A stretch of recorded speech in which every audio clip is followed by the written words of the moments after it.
Good afternoon. My name's Edward Hughes. I'm the president of the Harvard Business School Club of San Diego, and welcome to our CEO Forum. Before I introduce our guest, I've got just a few announcements. And firstly, thank you to our sponsors, Hughes Marinos, KPMG, Latham & Watkins, and the Honor Foundation. You enable the club to do great things, and I'll talk about some of the great things we do in the social enterprise here in San Diego. Our mission is to continue to educate leaders who make a difference in the world and make San Diego a great place to live and work. And we do that through a number of key initiatives. One is our CEO Forums, which is obviously about continuing to educate leaders. We bring in highly respected individuals to talk about their businesses, their industry, and I'll go through some of the people we've had recently, which has been absolutely fantastic. We also do management development programs. We bring a little slice of HBS to San Diego in the form of a for-profit program in the fall, which we're just about to embark upon, and a not-for-profit program in the spring. And the third thing we do is really support social enterprise. We believe that having a strong nonprofit community here in San Diego makes San Diego a better place to live and to work. As you can see, our schedule's been pretty busy. Last couple of weeks ago, we had the Chancellor of UC San Diego, Chancellor Kochler, and that was fantastic, learning about what's going on. I know David's going to talk about commercial real estate, and you've seen, if you live in San Diego, massive amounts of construction going on because of UC San Diego. So that's great. We've had a number of HBS professors. We recently had the San Diego Football Club, which is an expansion team in the MLS. We've had a number of golf executives, including the CEO of TaylorMade and the CEO of Callaway.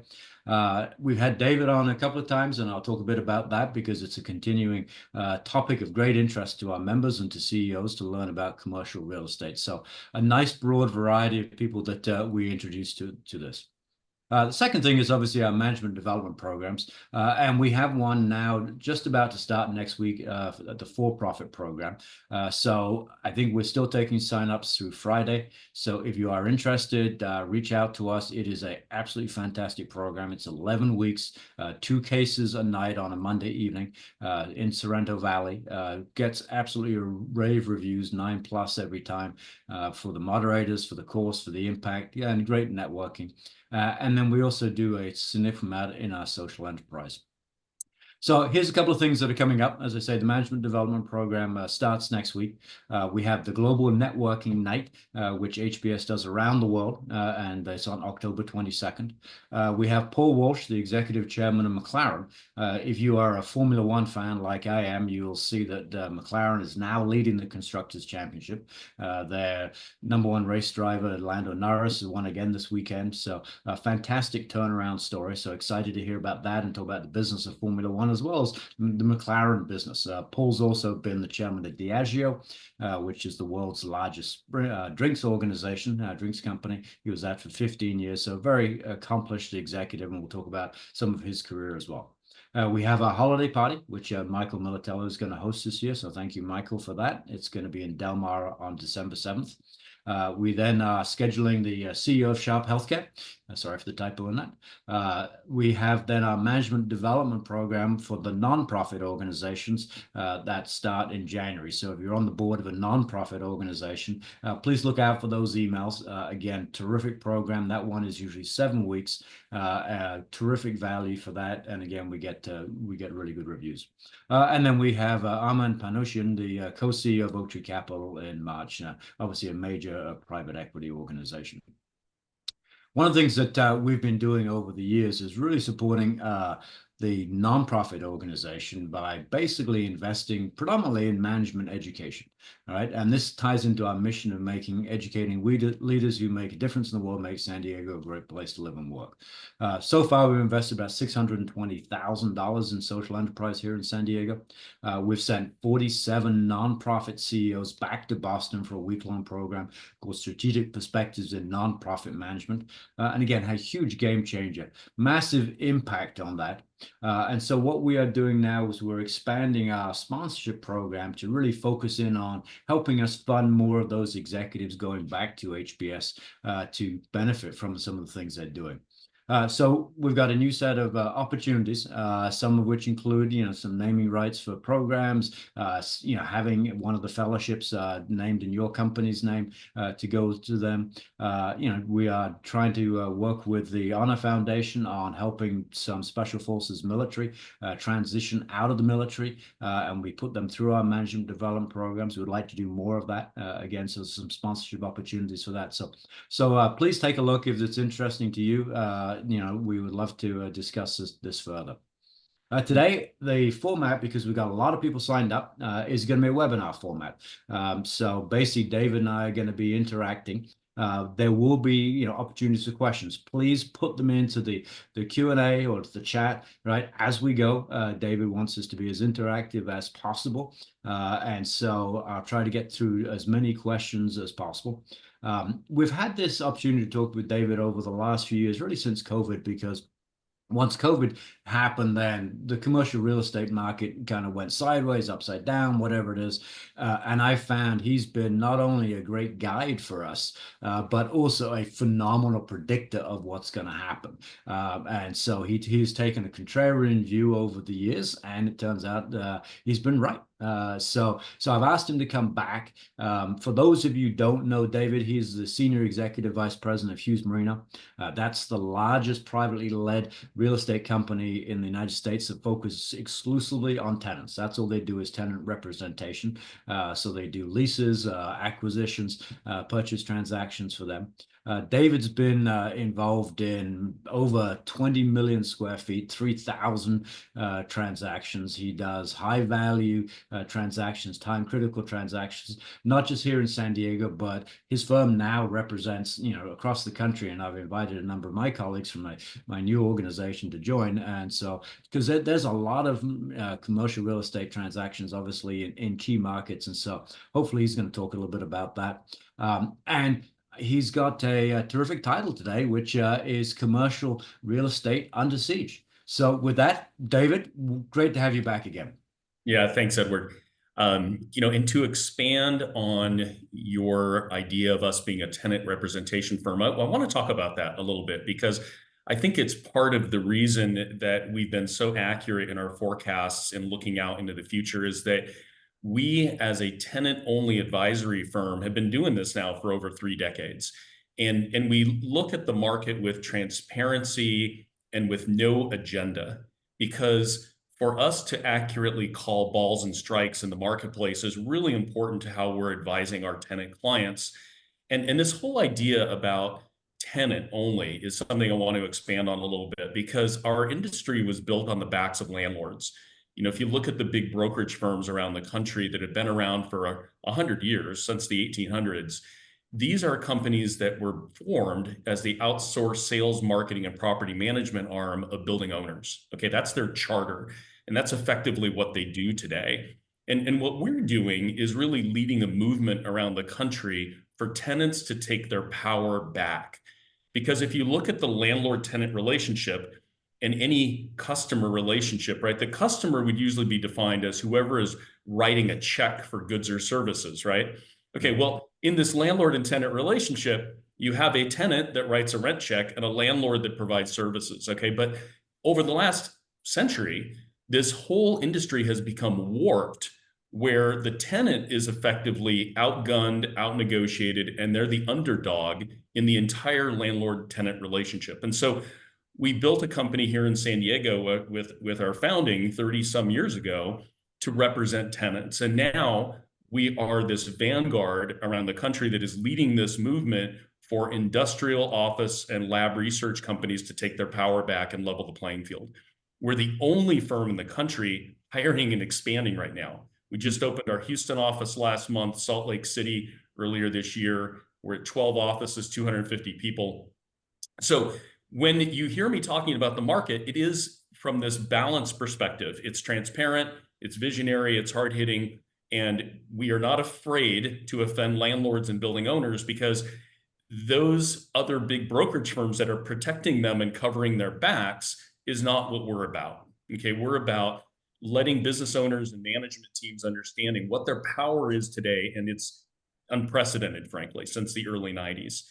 The other thing I want to emphasize is my role in the company. So even though I'm the senior executive managing director of the company and I'm a co-founder, I am really fortunate that they leave me alone to do what I'm best at doing, which is working with clients and solving complicated problems.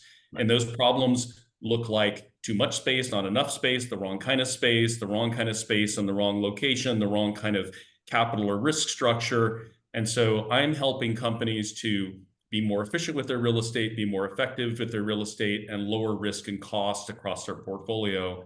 And I'm doing work now in a couple of dozens of states a year. In fact, real time in Phoenix, Boston, Tampa, Tulsa, Seattle, as well as most of California. So by being boots on the ground, by having a lived experience where I'm in the customer's office, is a differentiator because I have a viewpoint of the world that is not just San Diego centric, not office or industrial centric, but frankly, I'm in this really unique and unusual place with my level of seniority that I'm working with dozens and dozens of customers a day, helping them solve their problems and creating opportunities, but also understanding the landscape across the country. So with that as the background, because I think my point of view in this discussion is important, the platform that we work on, and then my own personal narrative as to what I do every day, because I'm walking around the market every day looking at how companies are actually operating and using their space. And so, with that, let me dive into our presentation. And I think, Edward, that I have the ability to share screen here. Let me get that done, and then I can dive into it. Um, so, can we see that okay? Yep, it's coming up. I can see it Great. now. Love it. So I'm gonna do a little change up here. Normally, I talk about office space as the lead, but that story is a little bit of a beaten horse in a way. Like everybody knows that office space is soft, and I'm gonna really come at this from a different angle because what's happened around the country is that the major industrial markets around the country have gone soft. Now, this graph looks at Q1 2020 in blue to year to date in red. And this is availability rate of a handful of the major industrial markets around the country. And to give you a little background, what happened during COVID is the 2020, 2021 supply chain filled up immediately because consumers all went home, started using e-commerce platforms to do all their purchasing. And almost overnight, within 18 months after COVID started, industrial availability rates around the country went from the mid to high single digits down to the low single digits. And there were bidding wars for space, particularly large fulfillment facilities. And this is true across the country, that the availability rate went down in an extraordinary, unprecedented way from March 2020 to 18 months later. Well, in response, what happened is the industrial real estate community developers all got together and said, "Hey, we've seen this hockey stick in demand. Prices are going crazy." I mean, prices during 18 months, like in the Inland Empire in Southern California, went from 85 cents to $1.85, like 100% rent inflation in 18 months. And this phenomena happened around the country, not as extreme as it did in Southern California, but at the time, back in 2021, I ran a survey for a client over 100,000 square feet. And in all of Los Angeles County, they only had 9 buildings available. Well, what's happened since is in 2023 and 2024, industrial developers have added 1.2 billion square feet of new warehouse space to the United States, 1.2 billion square feet. And it's basically sitting around unoccupied for the most part. And now today, if you're looking for 100,000 square feet in any of these markets, in the Inland Empire, you have 172 choices. Literally in a 2.5 to 3 year period, that market has gone from effectively having 0 buildings over 100,000 square feet to now having 172. Los Angeles County went from having 9 to 125 today. Phoenix has 131, Dallas 282, Atlanta 212. Okay, so there is a flood of industrial space now around the country due primarily to overdevelopment. And it is all coming down on landlords right now. Building owners are starting to offer more tenant improvements, free rent packages, starting to reduce their rents. Rent increases are no longer 4% a year, they're down to 3% and declining. And so you look at these numbers, and pretty much every industrial market around the country, because I could survey all 40 or 50, are back to their pre-COVID levels of availability today. And some, and I want to mention these, Phoenix being the leader here, right? Almost 17% available. Inland Empire, almost 14%. Seattle, almost 13. Denver, Los Angeles, 9%. Like when you get into the double-digit availability rate, that is when things start getting soft and move from a landlord's market to a tenant's market. So this market hasn't completely imploded yet, and we're just about 18 months into this correction that we're seeing where you have this extraordinary overdevelopment in the market that is really pushing these availability rates up as these buildings come online unleased. So tremendous change in industrial real estate. The next thing that's happened is we've seen a hockey stick in sublease inventory.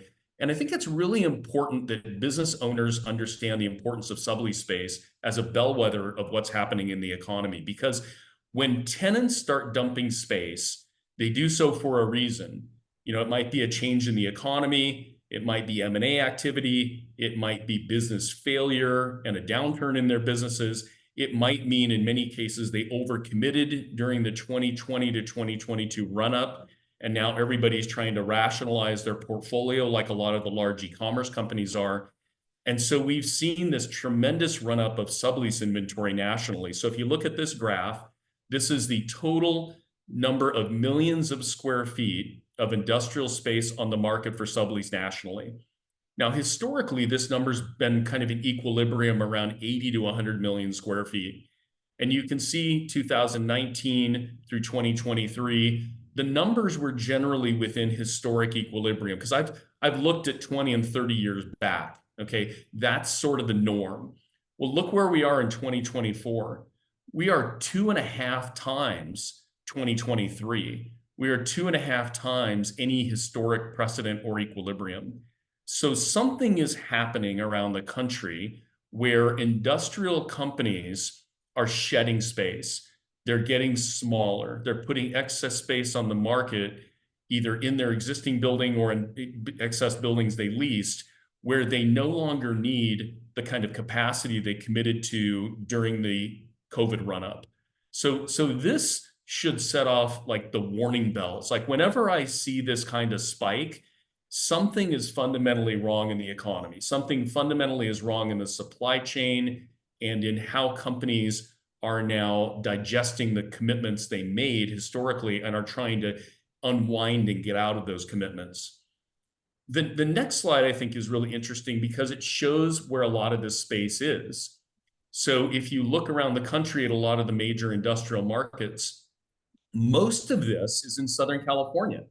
If you look at the Inland Empire, almost 20 million square feet of industrial sublease, Los Angeles, 12 million. So together, between LA and Inland Empire, about 15% of all of the sublease space in the entire United States is just here in those markets.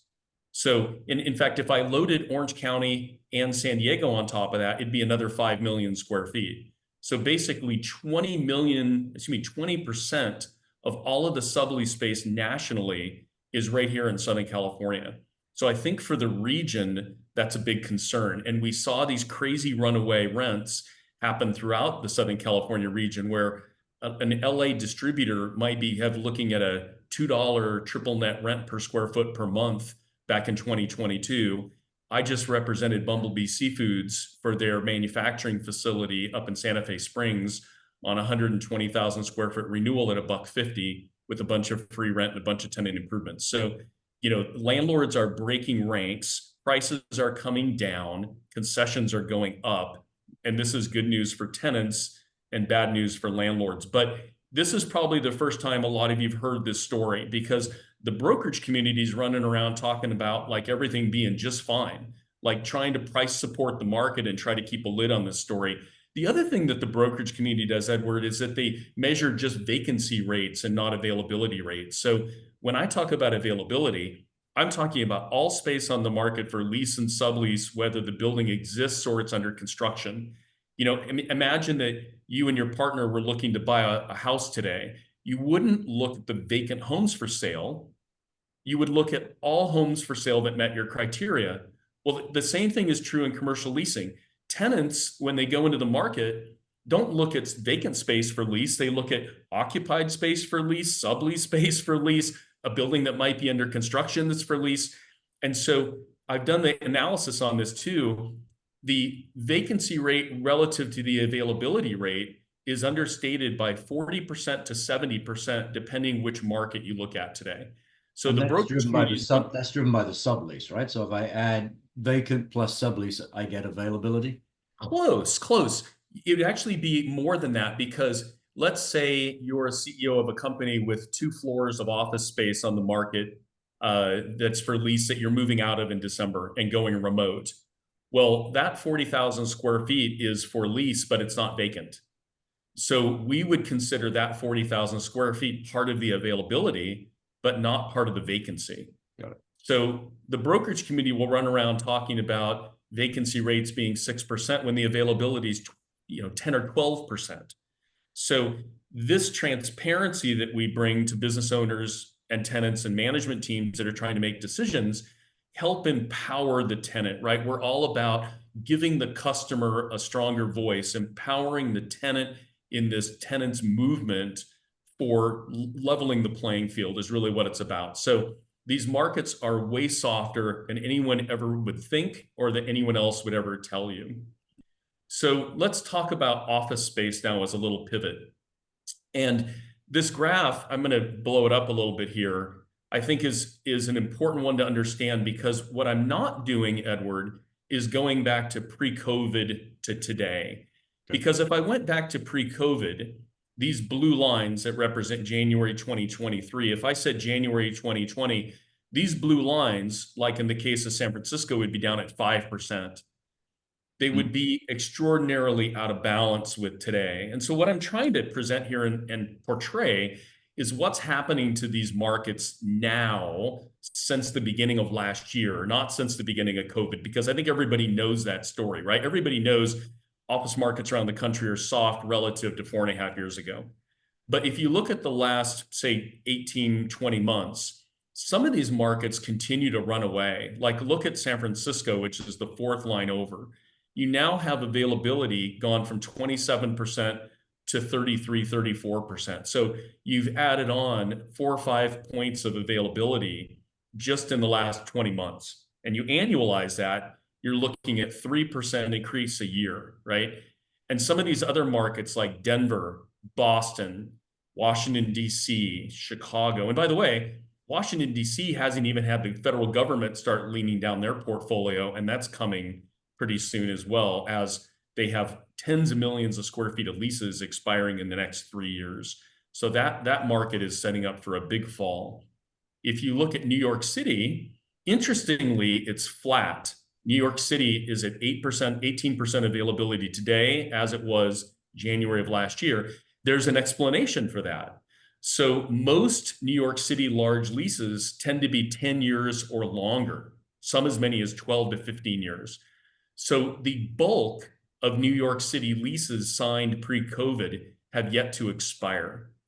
And so this would portray New York as being one of the stronger markets in the country, but there's a whole bunch of shoes yet to fall in New York City over the next 5 to 6 years as the remainder of leases expire. You look at here in the rest of Southern California, San Diego is getting up to 20%. Orange County seems to be stabilizing. But these are markets generally that are still going up and to the right, although not as bad as they were back in 2020 through 2022. The data is still going the wrong direction for building owners.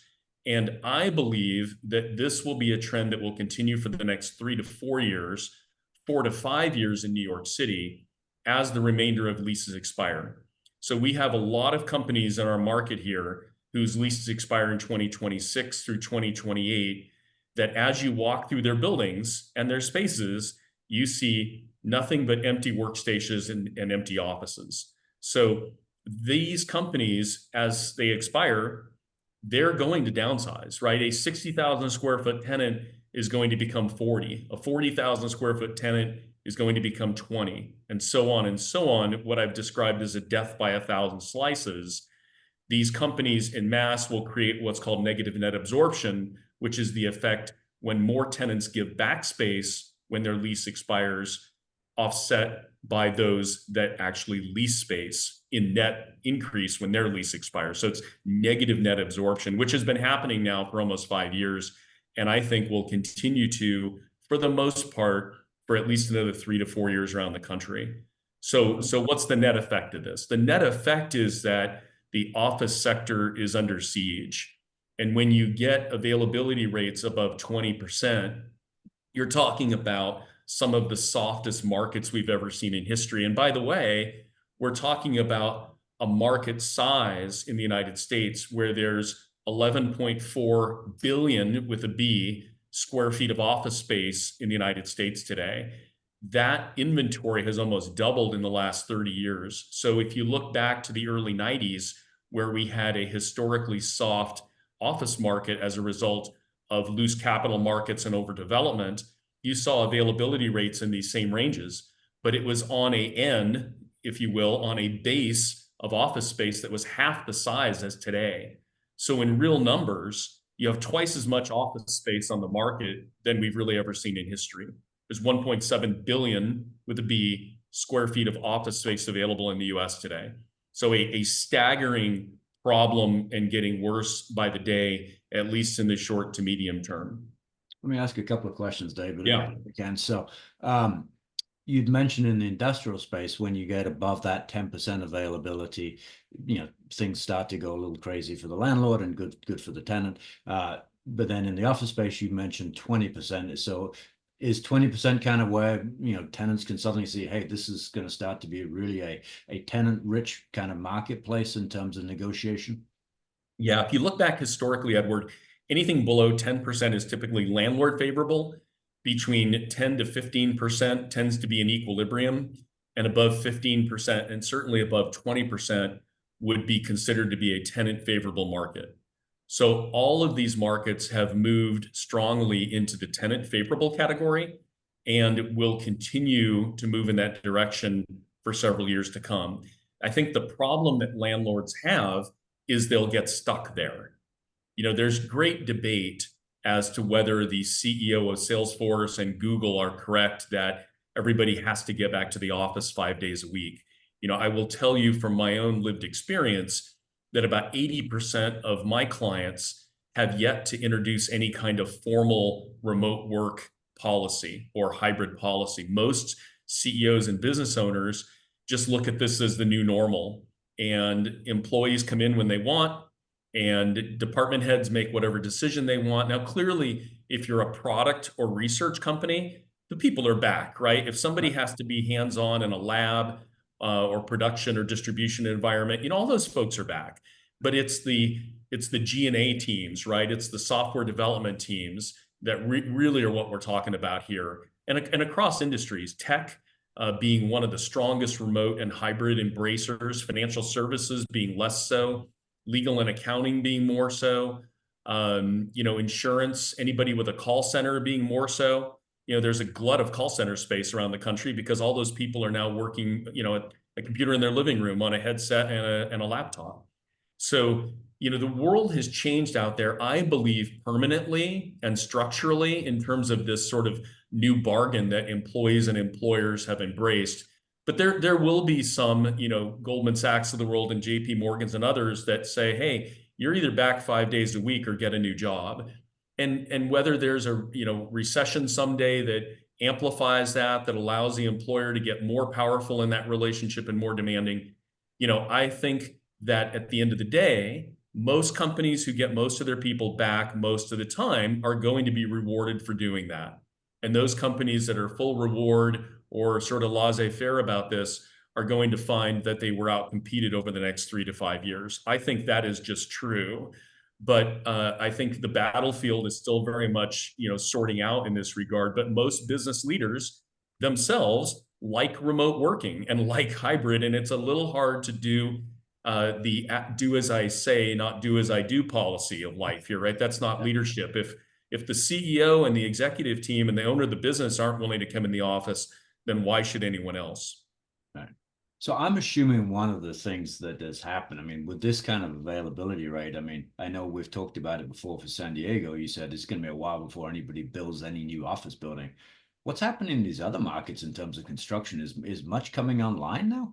Well, there's essentially no new office construction really anywhere in the country. There are a few outliers. There's a high rise in Bellevue being built that's well leased because Bellevue's a hot market now because people are moving out of Seattle. There's a couple of buildings under construction in Miami. Miami's one of those markets that's kind of an outlier that has a lower availability rate in the mid-teens. And there's a demand for high rise Class A space there. But for most markets, I would go so far as saying, in the next 10 to 20 years, you won't see office buildings being built. In fact, I would say the exact converse is going to happen. And we're already seeing anecdotal evidence of this, that office buildings are going to be torn down. There's been this conversation around office building conversions into residential, but for all kinds of reasons, most office buildings cannot be converted into residential due to the nature of their building systems or the structures or the size of the floor plate and a myriad of other reasons why.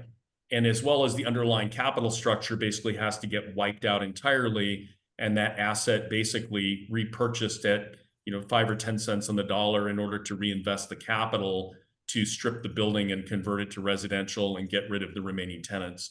So the Wall Street, the New York Times came out with an article about a year ago that estimated only 3 to 5% of all office space in the U.S. could be converted to residential.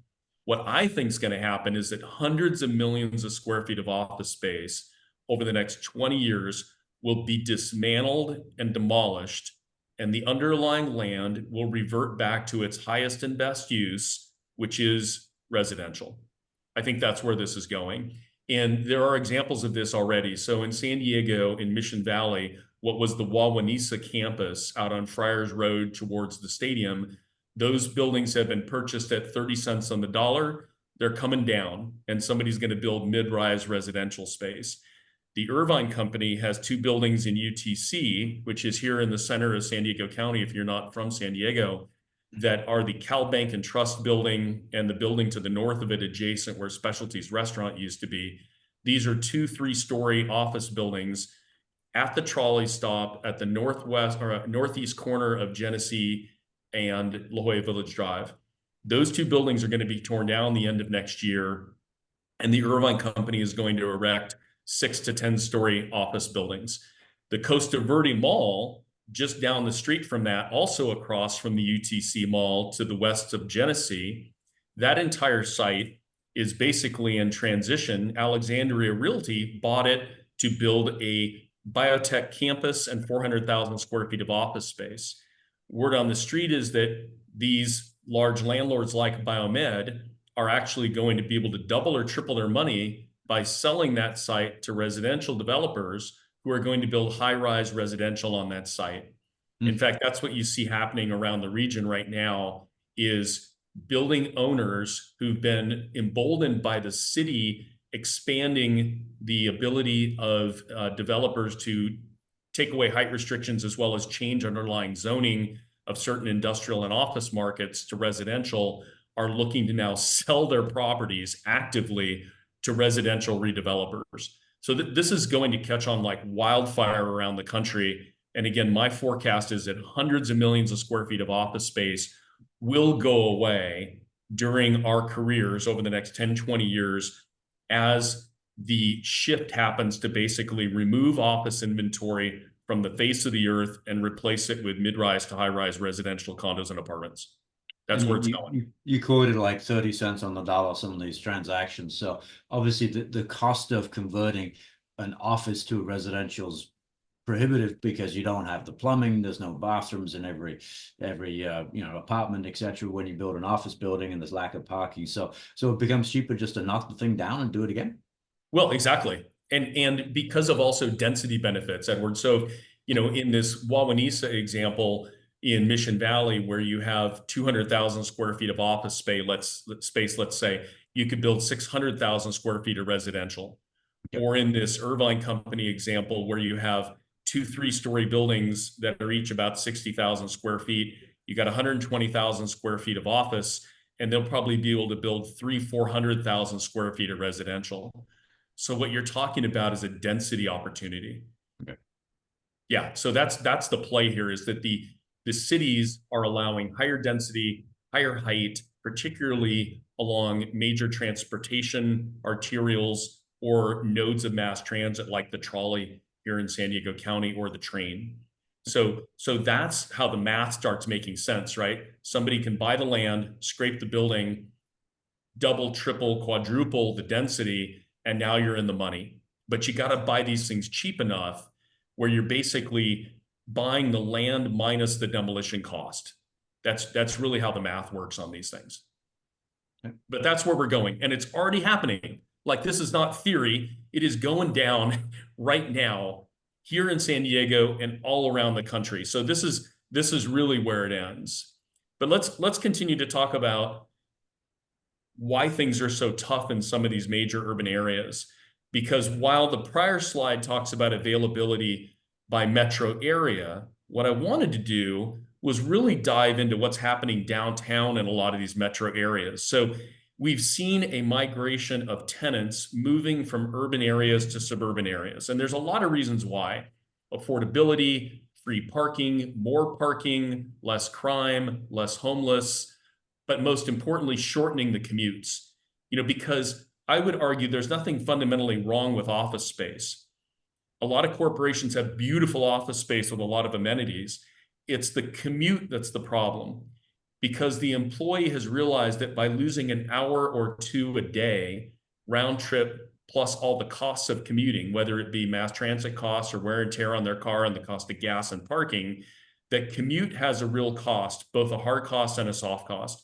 And so what employers are trying to do is shorten that commute. And so you've seen somewhat of an exodus from cities for all of these reasons. You look at San Diego. San Diego is one of the softest downtowns in the entire country. Like, all spotlights are on downtown San Francisco at 35% availability. Downtown San Diego is almost 40%. Downtown Seattle and Denver are almost 40%. And these other markets around the country are in the mid-20s. So you have a particularly desperate problem in these downtowns. And this is why, Edward, if people were watching the news here in San Diego, one of the most prominent downtown buildings, Symphony Tower, was sold a couple of weeks ago by the Irvine Company. This was not a foreclosure. This was an arm's length sale for $84 a foot. Wow. $84 a foot. Now, this is a building that arguably would have been pre-COVID worth $400 to $450 a foot, maybe $500 on a good day. So the Irvine Company, one of the savviest developers and owners in Southern California, arguably the Southwest United States, is dumping out of office space. Why? Well, because it's become hopeless. Okay. Downtown is getting worse by the day.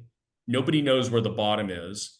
And big owners believe that this correction is here to stay. There's no recovery in the gun sites. There's no reason why people are going to come storming back to occupy office space in downtown San Diego. And what's really scary about these numbers is it isn't over yet, right? We still have years of remaining tenants that have leases expiring that have yet to right size. And so, 3-4 years from now, we might do this presentation and these numbers are going to be up another 5, 6, 7, 8 percentage points. So something that's in the mid-20s is going to be in the low to mid-30s. Something that's in the high 30s is going to be in the mid-40s. So these are fatal to the valuation of urban office buildings in the United States. It is like end of days for these folks. And the dominoes are already falling. There have been hundreds and hundreds of foreclosures around the country, kept very, very quiet, because I always joke around that nobody in my industry benefits from bad news. In other words, if you're selling stocks or bonds and any other commodity, they're short sellers, right? Every day somebody makes money going short and somebody makes money going long. Well, building owners and their lenders and the pension funds and insurance companies that are invested in this asset class, And all the big brokerage firms like JLL and Cushman and Wakefield and Newmark and Colliers and CBRE that are all hired to protect those groups don't want anyone to know what's really going on. Okay. They do not want the tenant community to be empowered and emboldened to be more aggressive. Okay. And so this is the story we're telling, that if you're a downtown office tenant, pretty much anywhere in the country, like, the world is your oyster today. Like, you can be unreasonable, you can be aggressive, and you should never talk to your landlord or certainly your landlord's broker about renewing your lease. You should be in play, looking at your options, creating leverage, and building the case for what your market value really is. And that's where tenants really get all this wrong. They think they have a relationship with their landlord, and their landlord's going to cut them some kind of deal. But the landlord is in the business to make a profit and try to pay their investors. Like, the landlord has the polar opposite objectives than a tenant should, but people get lured into this sense of safety and relationship, and this imbalance of power. And this is where I said at the beginning, we are trying to be the vanguards of helping tenants take their power back. Can you give and maybe you'll come to last time we spoke, you gave an example about it. I think it was Wisconsin, where somebody had a list price and you just went in at whatever, a third of that or something, and you end up getting a deal. What kind of things are you offering now in those downtown office markets versus what they're asking for? Well, here's what's crazy, Edward. If you look at these same downtown markets, people's asking rents on average are effectively unchanged. Mm-hmm. Okay, and the reason is because these landlords have lenders and investors and partners, and some of these are public companies. Mm-hmm. And if you start lowering your rent, you start eroding the value of your assets. Right. And so landlords would almost rather keep a $4 asking rent than to lower their asking rent to $3 and actually do deals at $275. Of course, these are dollars per square foot per month, not annualized numbers. San Francisco is, I think, the most extreme example. Pre-COVID asking rents were $80 to $120 per square foot per year. We've seen subleases going down at $30 to $40. Asking rents on subleases are now down at 30, 40, 50. Some landlords have started lowering their asking prices, but most of them are locked into their capital structure and can't move. Well, what's going to happen is, just like happened in downtown San Diego, a building that was worth $400 or $500 a foot is now worth 84, and that landlord can change the price of poker overnight. And this is where we're going. And this is exactly what happened from 1990 to 1995. Is about half of all the high-rise buildings in the United States were foreclosed upon, and they repriced rents. So as new owners own these assets at 20% or less or more than the prior value that everybody else's basis is stuck at, you're going to see some of these folks leading the market down. And where you see San Francisco landlords with an asking rent of $80 to $100 a foot stuck in the past, some guy's going to pick up a building in a foreclosure and come out at 50 or 60 bucks. And they're going to fill their building at 50 or 60 bucks. Mm-hmm. And the men and women that own these buildings at 80, 100 bucks are going to go down this sort of death spiral where they get foreclosed on too. And that's really where this is going. I think if you look over the next 4 to 5 years, it's going to be a very similar path that we saw from 1990 to 1995. And the foreclosures will become rampant. You're going to see some regional and local banks get taken down because of this, because they won't be able to stomach the magnitude of the bad office loans that go sideways on them.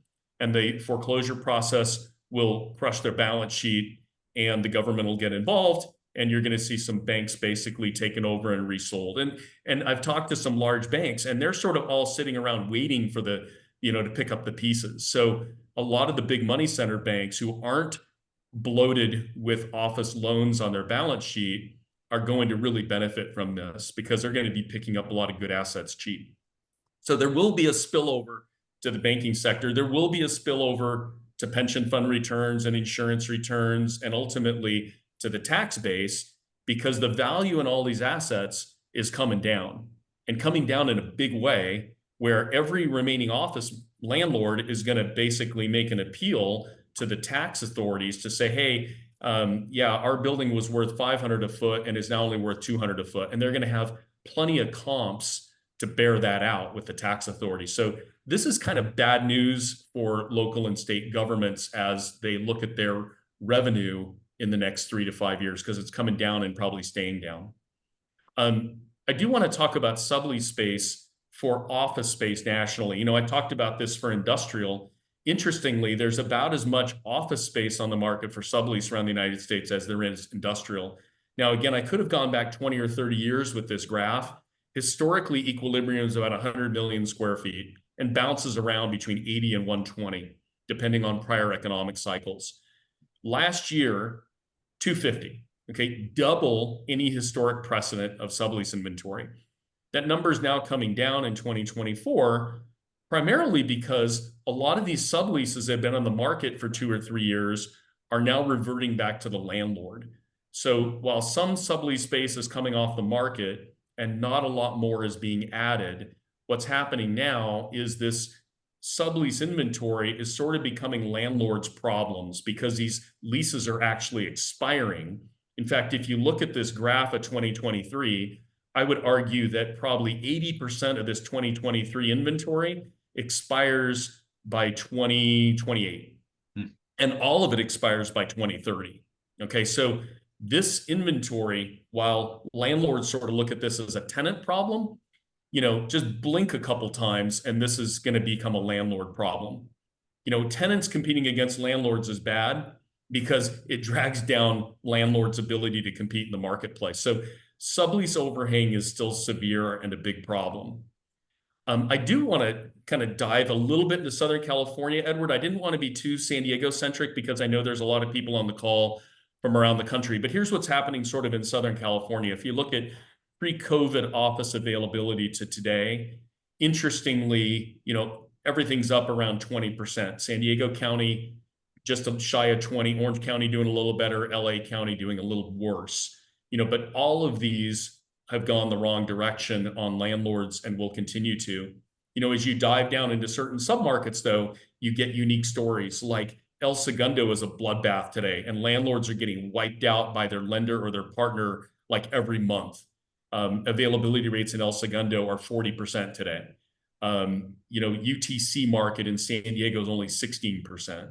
So our job in advocating for tenants is to make sure that they understand what their power is from submarket to submarket. I thought this was an interesting graph to share because it talks about what's happening for office sublease space around Southern California. So you see that Los Angeles has essentially more than doubled. Pre-COVID, 5 million square feet. And you could argue that that's sort of a normal for the LA region, given that office market is hundreds of millions of square feet. There's always going to be companies downsizing or M&A activity, but it's 2.5x what it was pre-COVID. Orange County and San Diego, not so bad. While the numbers are up, they're not severely up. So Orange County and San Diego have been surviving better, where companies have been more likely to retain their space than we are seeing in other major markets like Los Angeles. I think the story is really interesting for industrial, though, as we look around Southern California. The gray line is basically the Inland Empire, Riverside and San Bernardino, 20 million square feet, as I talked about earlier. Pretty much all of that is industrial fulfillment, 3PL, e-commerce, warehouse space. If you look at LA, this is industrial that is, again, excess capacity that was leased back in 2020 through 2022. You look at Orange County industrial, fairly flat over COVID, but San Diego has spiked from 2 million to almost 5 million. Now, this is industrial and what I call flex. And so what's happened is you have a surging of industrial sublease space at just about 3.5 million square feet in San Diego, which is unprecedented given the size of our market. But you've got another 1.5 million square feet of wet lab in that number. So we are the only biotech market in Southern California. We're the third largest in the country behind the San Francisco Bay Area and Boston. And that's where San Diego is getting crushed right now, is the wet lab supply has hockey stick because of overdevelopment. We've had about 5 million square feet built in San Diego, of which only half is leased. Boston has 13 million square feet under construction, virtually none of it leased. San Francisco has about 12 million square feet under construction and essentially none of it leased. And so the bigger they are, the harder they fall. Well, San Francisco and Boston are teed up for a financial disaster around biotech wet lab research facilities. San Diego as well, but not as bad as those other two big markets. We're doing a little better, but we're still doing badly. So San Diego life science is really deteriorating right now. Rents, deals that were being done just 2 years ago in the 6 to 650 range. So that's net rent per square foot per month, $6 to $6.50, are $4.50 today. So landlords have lost 20 to 30% of their pricing power just on their face rate in the last 2.5 years. And we're now seeing at least a month free per year of term and whatever TI allowance you need. So for life science business owners and executive teams, it's a great time to be a tenant pretty much anywhere in the country. So let me kind of hit with the punchline here. This is a tenant's market for many years to come. And here are my both short and long range forecasts. Rents will be trending down for the next 3 to 5 years.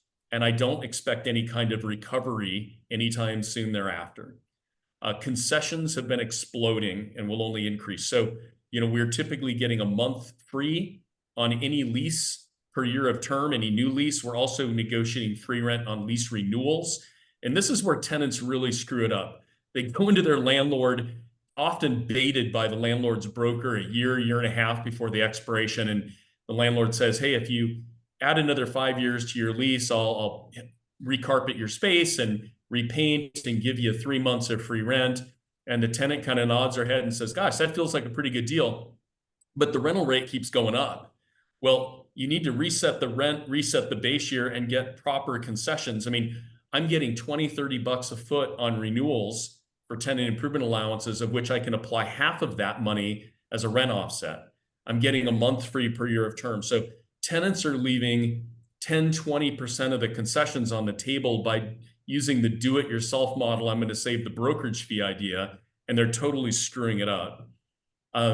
Value subleases will continue for another 2 or 3 years until this inventory bleeds off, as I talked about before.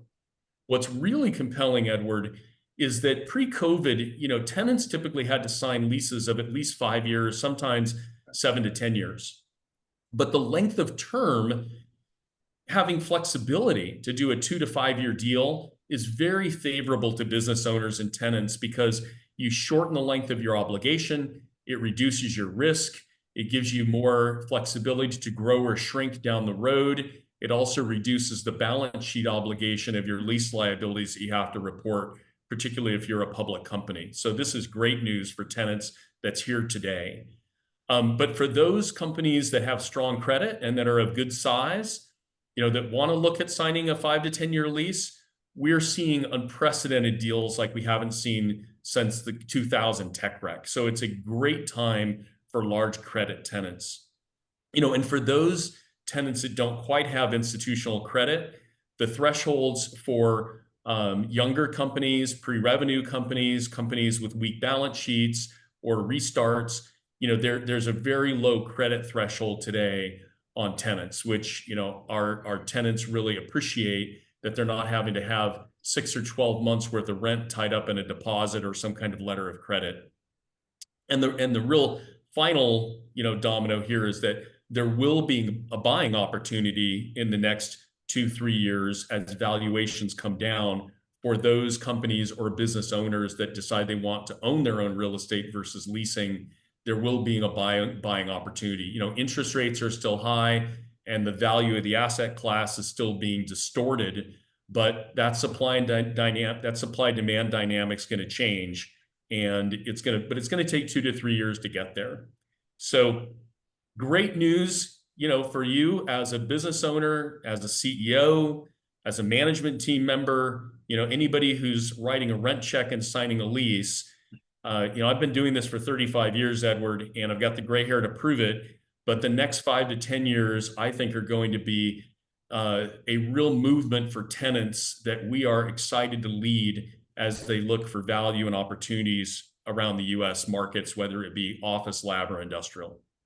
So I've got a couple of questions that have come in, but So, how about timing wise, if you are a tenant, and let's say you're in year three of a 5 year lease, should you be trying to negotiate now? Should you be waiting for the situation to get more favorable and worse for the landlord? What's your kind of sense on that?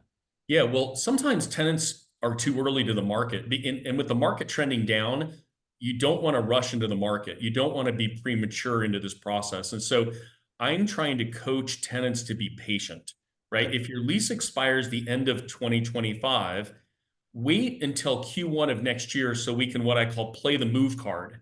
Okay. Because landlords are going to be much more motivated when I'm out actually touring the tenant through their relocation options than they will September of this year or October of this year, right?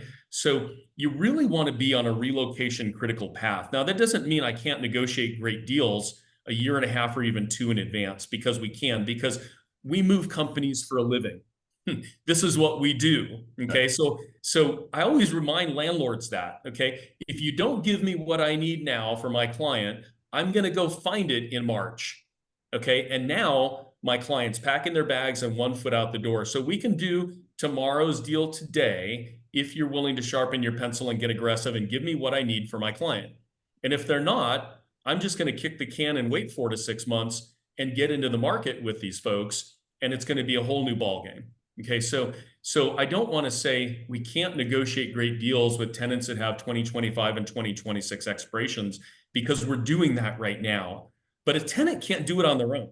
Right. Okay, a tenant writes a rent check and is captive. So if you call your landlord or the landlord's broker and say, "Hey, I want to renew my lease," well, your negotiation just ended. Okay, your leverage just went out the window because they know you're not represented, you're at an information deficit, and you have no leverage.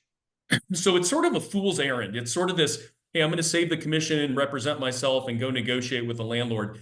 Good luck. That is the ultimate pro-am competition. That's like golfing against Tiger Woods. It doesn't end well for you. Okay. How about the guys that thinking about buying that building? Interest rates are still pretty high. Obviously, the Fed started to make a half point cut. They got projections for next year. Should they be thinking about buying it now because interest rates are high and valuations will be down a little bit? I mean, what are you thinking about that? Yeah, so valuations haven't adjusted fast enough Okay. in response to interest rates basically doubling in the last couple of years. So, values are down 10, 20%, in terms of transactions that have traded to owner users. But the market value of these assets is all going down, as I've described for the last almost hour, right? This is an asset class that's in deterioration real time, but lenders and owners aren't willing to break ranks. They're not willing to meet the market today on their sales price. And so people need to really be patient. It's going to take another 2 to 3 years for values to get really where they are. I mean, values trail lease rates. If lease rates are collapsing, values are going to trail that. And they're not there yet, but they will be. Okay. And Edward, you can't really time the market. I mean, I am giving you a framework to start to time the market, right? But you wouldn't sign a 2 year lease renewal or a 2 year new lease because you felt the market was going to be just softer in 2 years. Yes, it's going to be, but I think you should be matching your business strategy with your lease term. If you're a company that's been operating for 10 or 20 years, yeah, you might be the kind of profile tenant that can sign a 5, 7, or 10 year lease. But if you've been operating for less than 5 years, you've got no business signing a 7 or 10 year lease. That doesn't make any sense at all. But companies do it all the time. And guess why? Because it's good for the landlord and it's certainly good for the brokers. So as a tenant advocate, we're out there saying no. Be reasonable about the length of term you're willing to commit for. Don't be induced by a couple more months of free rent to do a 6 year lease instead of a 3 year lease, because that 6 year lease is a drag on your balance sheet and could be a gross overcommitment just when you need flexibility.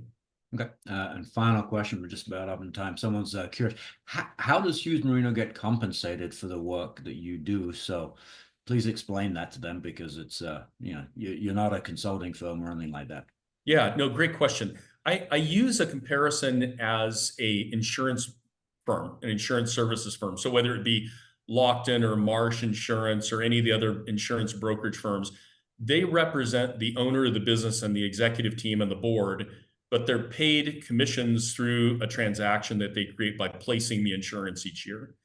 We are really similar to that. We're not like an accounting firm or a law firm where we have an engagement letter with a retainer and an hourly fee and all of these handcuffs on our clients.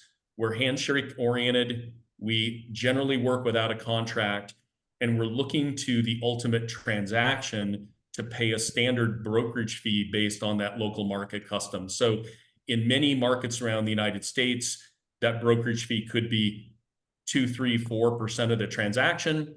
In some markets like San Francisco and Seattle, it's actually a fixed amount per square foot per year of term.